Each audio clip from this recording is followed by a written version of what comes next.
रूस ने कैंसर का टीका खोजा है। टीके दो तरह के होते हैं, एक है प्रिवेंशन टालने वाले टीके और दूसरे है ट्रीटमेंट वाले टीके, उपचार वाले टीके। कल्पना करो आप हो रावण और आपको लड़ना है विभीषण से, जो आपका खुद का भाई है। तो प्रिवेंशन टीके जैसे होते हैं कि measles, mumps, rubella, polio, haemophilus influenza, hepatitis B, covid. उसमें आप क्या करोगे, छोटा विभीषण लोगे, आपके बदन में डालोगे, आपका बदन सीख जाएगा कि विभीषण से लड़ते कैसे हैं, ताकि जब बड़े विभीषण से लड़ने का समय आएगा तब शरीर को पता होगा।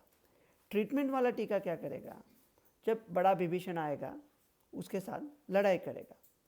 कैंसर में लफड़ा क्या होता है कि बॉडी का कोई भी हिस्सा हो, कोई भी अवयव हो, उसमें सेल्स होते हैं, पेशी होते हैं, वो बढ़ते हैं, घटते हैं, उनका संतुलन जारी रहता है, क्योंकि बॉडी का, बदन का उस पर कंट्रोल होता है, अंकुश होता है। तो कैंसर में ये अंकुश, ये नियंत्रण चला जाता है और वो सेल्स होते हैं, उनकी अनगिनत बढ़त होती है और उस बढ़त को कोई रोक नहीं पाता। तो शरीर के वो हिस्से में वो सब सेल्स इकट्ठा होके एक गांठ बन जाती है, जिसको हम लोग ट्यूमर कहते हैं। अगर ट्यूमर हो गया तो अगल बगल की एरिया पे दबाव डालता है, लक्षण देने लगता है, और जब मामला हाथ से बाहर जाता है तब वो ट्यूमर के जो सेल्स है वो इधर उधर चले जाते हैं, जिसको हम मेटास्टेसिस कहते हैं, और तबाही कर देते हैं। तो कीमोथेरेपी का मतलब क्या है?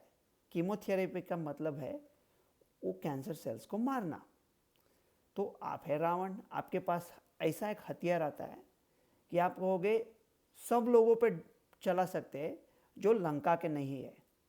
आप हथियार इस्तेमाल करते हो, लेकिन वो विभीषण पे नहीं चलेगा, क्योंकि वो लंका का ही है, वो आपके शरीर का हिस्सा है।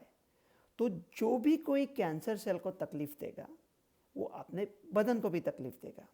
तो कई साल पहले एक बहुत सयाना आदमी था, एहरलिक करके, पॉल एहरलिक। वो माइक्रोस्कोप के नीचे देख रहा था कि क्या इन्फेक्शन है, क्या कोई कैंसर है, ऐसे शरीर के हिस्से को देख रहा था और ठीक तरह से देख नहीं पा रहा था, इसलिए उसे वो केमिकल डाई दे रहा था ताकि वो सिर्फ वो सेल्स में जाए और वो माइक्रोस्कोप के नीचे देख सके। उसके दिमाग में सडनली आइडिया, बोला अगर इन पेशियों को, इन हिस्सों को मैं ऐसा केमिकल डाई खिला सकता हूँ ताकि वो अपना रंग बदले, क्यों ना उस रंग के साथ में थोड़ा जहर डाल दूँ। और वो था कीमोथेरेपी का जन्म। तो कीमोथेरेपी सच में जहर है। वो जहर कैंसर पे चलता है लेकिन बॉडी को भी तकलीफ देता है। तो अगर वो बॉडी को तकलीफ देता है तो बॉडी की तकलीफ जितनी कम हो जाएगी उतना अच्छा है।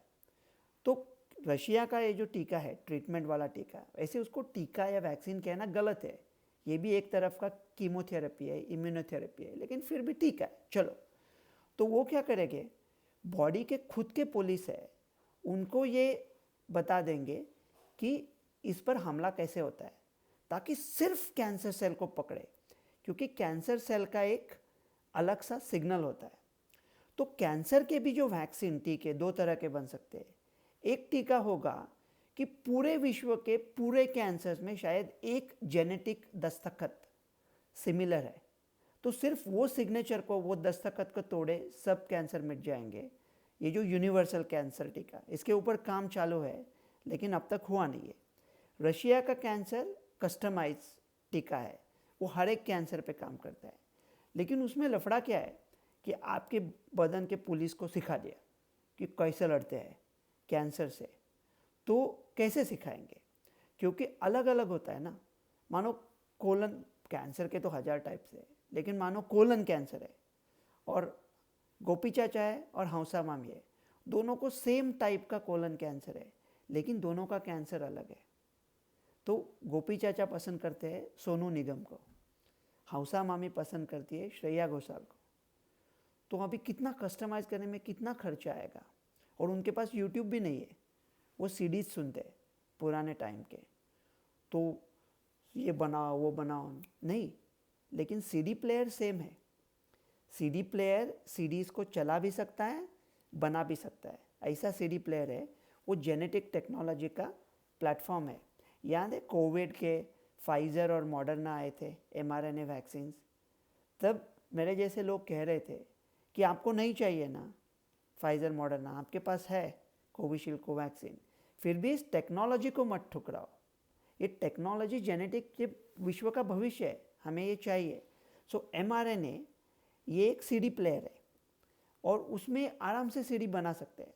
उसको बोलो चलो गोपी चाचा के लिए, गोपी चाचा के बदन का हिस्सा, बदन के वो कैंसर का हिस्सा निकाला जो यूनिक है गोपी चाचा के लिए, और उस कैंसर सेल में ऐसे कुछ भाग है जो बाकी बदन से अलग है, तो उनका एक सीडी, उनके लिए एक वैक्सीन बनाया, वो खुद गोपी चाचा का है, और फिर वो गोपी चाचा को दे दिया। वही सीडी प्लेयर इस्तेमाल करके हौसा मामी के लिए उनके कैंसर का हिस्सा निकाला, उनका बना दिया।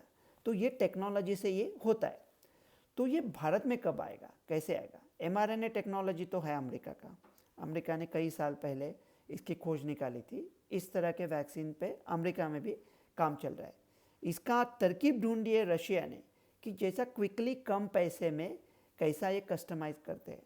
तो अभी तो फेज़ 2 चालू होने वाला है, बाद में फेज़ 3 आएगा, उसमें थोड़ा समय जाएगा। वो आने के बाद भारत में लोग कहेंगे अरे इसका इंडियन स्टडीज़ कहाँ है, इंडियन स्टडीज़ लेके आओ, तो उसमें 2-3 साल जाएंगे। फिर लोग व्हाट्सएप पे एप्लीकेशन डालेंगे, मेरे किसी परिवार वाले को हुआ है कि हम रशिया जा सकते हैं क्या, टिकट का पैसा के लिए कोई हेल्प करेगा? तो अभी समय है कि भारत रशिया के साथ कोऑपरेट करे और उन्हें कहे कि उसका जो दूसरा चरण है उसमें हम शरीक होंगे। और सो जब ये वैक्सीन आएगा तब भारत के स्टडीज़ ऑलरेडी हो चुके होंगे, और ये बात इतनी मुश्किल नहीं है, ये आसानी से हो सकती है। और मैं हमेशा कहता आया हूँ कि अगर ये भारत करता है तो इसमें सिर्फ भारत का फ़ायदा नहीं है। जैसे अभी हम लोग बात कर रहे थे कि वॉर हो रहा है रशिया में, भारत ये टेक्नोलॉजी mRNA को उसको सस्ते में कस्टमाइज़ कैसा करना है, इसका जुगाड़ भारत निकाल सकता है। इसमें अपना दिमाग बहुत तेज़ी से चलता है, तो वो काम भारत कर सकता है। आपके हाथ में ये वैक्सीन आएगी, आपको अगर जूझना है तो आपके विभीषण से, जो अपने बाबू लोग हैं वो बहुत अच्छे हैं, लेकिन ये विभीषण बाबू है, ये रोकेंगे, आपको उनसे लड़ना पड़ेगा। वार इस कदर शदीद कि दुश्मन ही कर सके चेहरा, मगर ज़रूर किसी आशन का था। डॉक्टर रवि गौड़ से।